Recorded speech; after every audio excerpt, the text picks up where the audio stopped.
Hello everyone, this video is in continuation to our videos on nervous system, जहाँ पे हम हिंदी में nervous system पे वीडियो बना रहे हैं। पिछले वीडियो में हमने आई का डायग्राम किया था, उसका स्ट्रक्चर किया था। इस वीडियो में हम उसका वर्किंग करेंगे। ठीक है, मैंने ये डायग्राम यहाँ पे इसलिए बनाया ताकि हमें ईजी हो जाए फटाफट से सब समझने के लिए।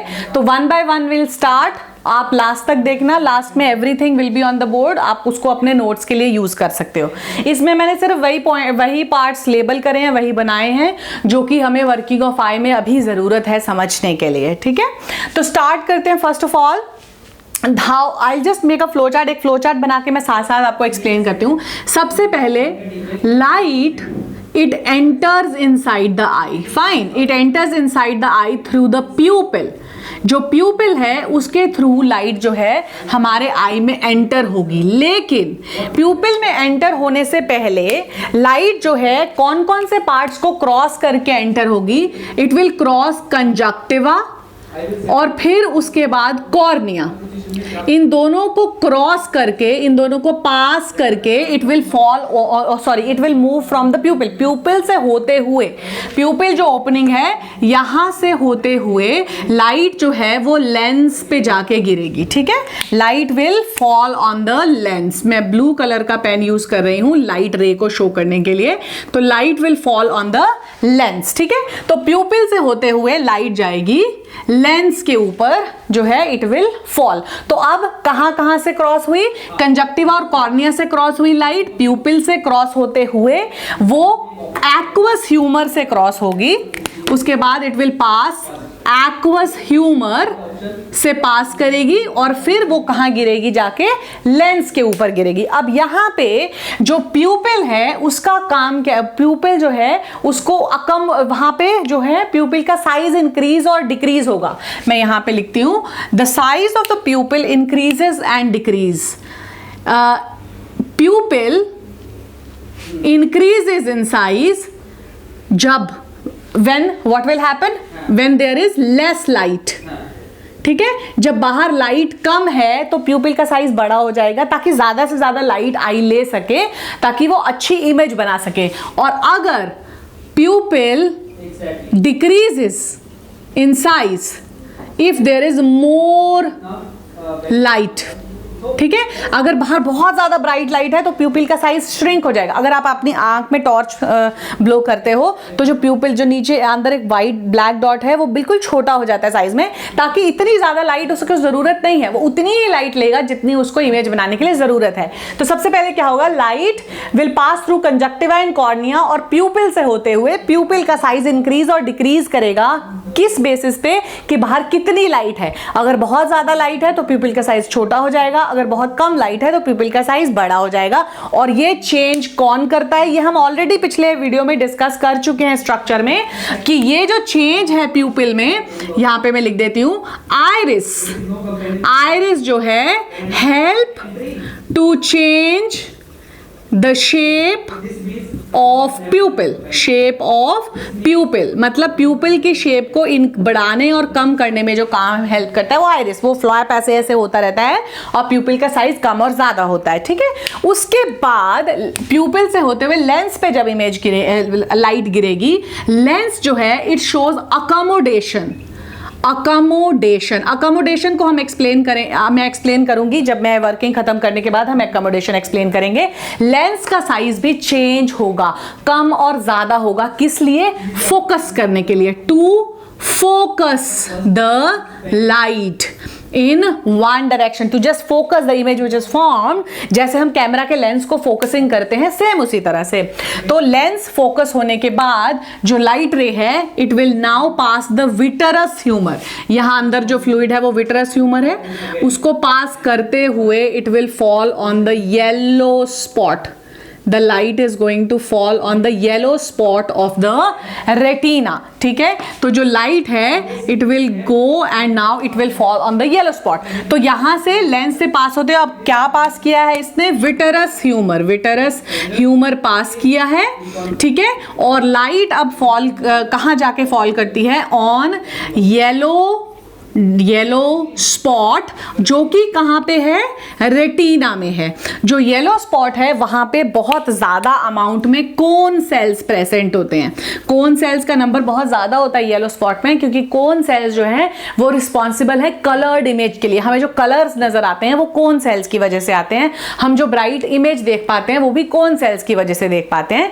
तो ये जो लाइट है स्ट्रेट फॉरवर्ड जाएगी विट्रस ह्यूमर से क्रॉस होते हुए and will fall eight yellow spot और रेटिना। अब जो रेटिना है वो एक इंपल्स जनरेट करता है।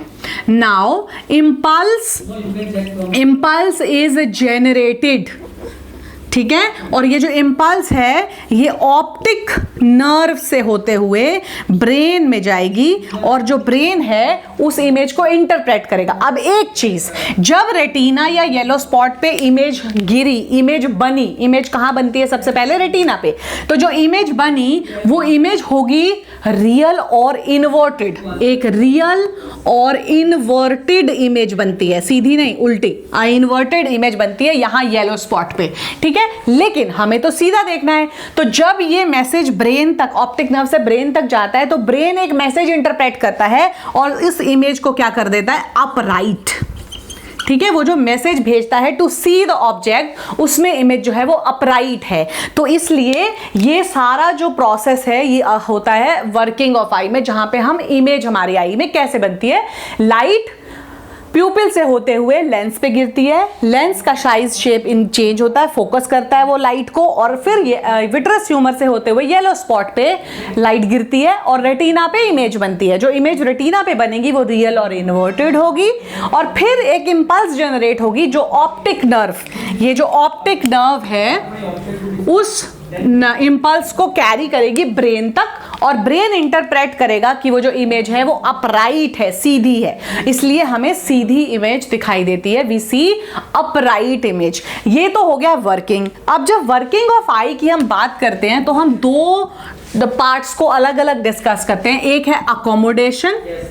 जो अकोमोडेशन है, अब मैंने आपको प्यूपिल का साइज चेंज होता है वो कौन करता है, आइरिस करता है, वो आपको बता दिया। अकोमोडेशन क्या है कि lens, the shape of lens changes according to the distance of object. मतलब ऑब्जेक्ट कितनी दूर पड़ा है उस हिसाब से लेंस का शेप चेंज होता है। अगर if object is near the eye, the lens is thick, fine. जो लेंस होता है वो पास में अगर है तो change of the lens to distance and near images जो है, तो जो अगर पास में है तो लेंस थिक हो जाता है, और अगर ऑब्जेक्ट इज फार तो लेंस इट इलोंगेट्स, या फिर इलोंगेट्स लिखो आप, इट इलोंगेट्स, ठीक है।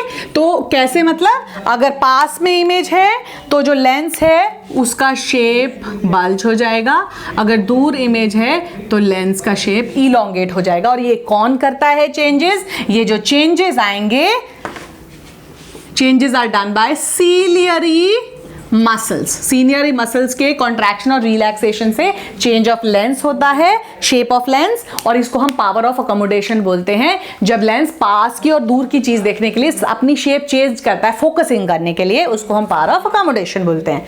उसके बाद एक और जो टॉपिक इससे रिलेटेड है वो है adaptation, light and dark adaptation. हमारे पास जगह कम है, I just right here adaptation. Adaptation क्या होता है, अडेप्टेशन पहले तो दो तरह के हैं, लाइट अडेप्टेशन और डार्क अडेप्टेशन। लाइट अडेप्टेशन के लिए कौन रिस्पॉन्सिबल है, लाइट अडेप्टेशन किसके इन्फ्लुएंस में होती है, लाइट अडेप्टेशन के लिए जरूरत है कोन सेल्स की। मैं अभी एक्सप्लेन करूंगी आपको कैसे। डार्क अडेप्टेशन के लिए रॉड सेल्स की। जब हमने स्ट्रक्चर ऑफ आई किया था तो हमने क्लियरली पढ़ा था कि रेटिना के अंदर दो सेल्स हैं, रॉड सेल्स और कोन सेल्स। रॉड सेल्स जो है वो डार्क में देखने के लिए हेल्प करते हैं, कोन सेल्स जो है वो लाइट में देखने के लिए हेल्प करते हैं। तो अडेप्टेशन का मतलब क्या हुआ कि हमारी आईज कैसे अडेप्ट करती हैं लाइट और डार्क में। तो अगर लाइट अडेप्टेशन की बात हो रही है, जब बाहर लाइट है, कोन सेल एक्टिवेट है, उस अडेप्टेशन की बात हो रही है तो उसको लाइट अडेप्टेशन अडेप्टेशन बोल देते हैं। अगर हम डार्क की बात, जहां लाइट कम है तब बात हो रही है, तो हम उसको डार्क अडेप्टेशन बोल देते हैं। अब मैं आपको समझाती हूँ। जैसे सपोज आप एक रूम में हो जहां पे बहुत कम लाइट है, बहुत ही कम, ठीक है, आप बहुत बाहर से जो है आप उस कमरे में आते हैं, तो आप क्या देखते हो, आपको कुछ नजर नहीं आता कुछ टाइम के बाद, और धीरे धीरे आपको चीजें नजर आने लगती हैं। उसका रीजन क्या है कि जब आप बाहर लाइट में थे तो आपका जो रेटिना है उस पे कौन सेल एक्टिवेटेड थे, और कौन सेल एक्टिवेटेड होते हैं तो वो सिक्रीट करते हैं आइडोप्सिन। ये भी हम पिछले वीडियो में कर चुके हैं। तो वो आइडोप्सिन सिक्रीट करके रखते हैं। तो हमारी रेटिना जो है पूरी लेयर के ऊपर आइडोप्सिन सिक्रीट हुआ है जब हम बाहर लाइट में हैं। जैसे ही हम डार्क में आएंगे वो आइडोप्सिन जो है वो डीजेनरेट होगा, वो खत्म होगा, डिस्ट्रॉय होगा, और जो रॉड सेल्स हैं वो अपना सिक्रीशन रोडोप्सिन सिक्रीट करेंगे ताकि हम देख सकें लाइट, डिम लाइट में। तो वो जो चेंज है जिसमें आइडोप्सिन को डीजेनरेट होना है और रोडोप्सिन को रीजेनरेट, वो उतने से टाइम स्पैन में हमें नहीं दिखाई देता। लेकिन जैसे ही हमारे पूरे रेटिना पे फिर रॉड सेल अपना रोडोप्सिन सिक्रीट कर देते हैं, हमें क्लियरली तो नहीं पर हमें चीजें दिखने लग जाती हैं। That is known as dark adaptation. अब उसी तरह से अगर हम डार्क रूम से ब्राइट लाइट में जाएं, हम एक बहुत डार्क रूम में बहुत टाइम से, और फिर हम ब्राइट लाइट में जाते हैं, तो थोड़े टाइम तक हमें आंखें खोलने में प्रॉब्लम होती है और हमें ऐसे चीजें क्लियरली ब्लर विजन दिखता है। रीजन कि हमारे जो रेटिना है उस पर ऑलरेडी रोडोप्सिन सिक्रीट हुआ है, उसको डीजेनरेट होने में और कोन्स को आइडोप्सिन सिक्रीट करने में कुछ टाइम लगता है। उसके बाद जैसे ही हमारे कोन सेल्स आइडोप्सिन सिक्रीट कर देते हैं, हमें बहुत क्लियर दिखना शुरू हो जाता है। यह है लाइट और डार्क अडेप्टेशन। इसके साथ ही एक रिलेटेड है कलर्ड विजन। जो कोन सेल्स हैं वो ना ही तो केवल हमें ब्राइट लाइट में देखने में हेल्प करते हैं, वो हमें कलर्ड विजन में भी हेल्प करते हैं, वो हमें कलर्स देखने में भी हेल्प करते हैं। हम कलर्स कैसे देख पाते हैं? क्योंकि हम जो है हमारे आईज पे कोन सेल्स आइडोप्सिन सिक्रीट करते हैं, इसीलिए हमें कलर्स नजर आते हैं। तो cone cells are responsible for coloured vision also. ठीक है, तो हमने किया है वर्किंग ऑफ आई, किस तरह से आई मूव करेगी, लाइट मूव करेगी आईज में। दो चेंजेस जो हमारे आईज में आते हैं during working of eye, accommodation और अडेप्टेशन, जो हमने डिस्कस किया है। अगले वीडियो में we will discuss the defects of the eye के जितने भी डिफेक्ट्स हैं और हमें कैसे हम उनको करेक्ट कर सकते हैं, we will discuss about it. So keep watching, liking, sharing, subscribing. Thank you.